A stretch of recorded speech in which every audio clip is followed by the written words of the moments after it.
Good afternoon, unique individual. I wanted to discuss with you today an additional layer to the analysis of the current political climate. Now, it might seem like we've got enough going on in our heads at the minute, everything's up in the air, and it seems like everything we've been taught or led to believe is a lie. Okay, not to everybody, but to a lot of people, and I'd say a vast majority from what I've observed. We're starting to wake up to the idea that maybe everything we see is just a stage. It's just there for pretense. Okay. So, I apologise in advance for adding this additional layer of analysis. Okay, because Donald Trump seems to be a beacon of hope and a light in this time. But I want to share an alternate perspective with you. Okay, not that I believe it.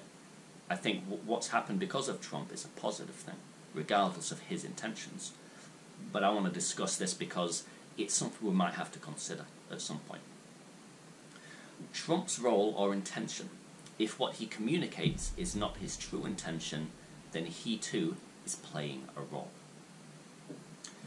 I conducted a video a little while back about how if all we see is a stage, presented to give the illusion of control over our lives or environment, then the next step for those actually in control would be to switch someone else, more actors, into their shoes to give the illusion of victory, thus satiating the masses enough that they might overlook that the original issue has not been addressed still.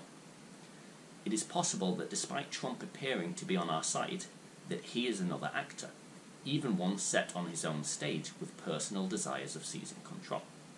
Much is possible.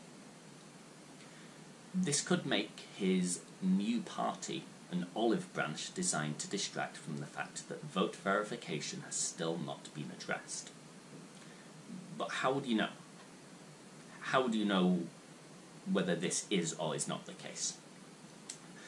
Let me offer a marker.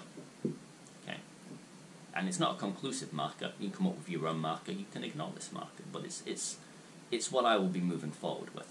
This marker. If Trump, renowned for his aptitude for systems development and management and his ability to get a job done, that he wants done, cannot find a way to verify the vote, then it might be reasonable to assume that he too might have been placed as a distraction. So where's the positive in this potential shitshow from all angles? Regardless of Trump's intentions, people are awake and motivated to peaceful resistance as a result of the Trump movement, which is foremost a civilian movement for freedom, before it is associated with Trump, and if this is remembered moving forward, it is a positive thing. But truth is, regardless of the best laid out markers, you can never know for certain if you're winning or losing the fight for freedom, without knowing all plays in effect. But this goes also for those that might believe they have the rest of us hoodwinked, those that believe they have control. So what might be the solution? To set the system up in such a way that there is no benefit in power or control to government positions, thus repelling the corrupt whose only interest is in control, and thus attracting genuine civil servants.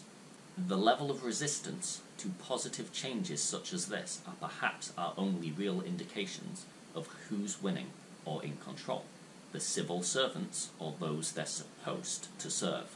We might also need to consider that giving all sides a voice and equal exposure is something that might be prerequisite to the successful implementation of any vote verification system. Otherwise, it is too easy for one side to silence the other's efforts to be heard. In this situation, even the best idea will go unheard and unnoticed.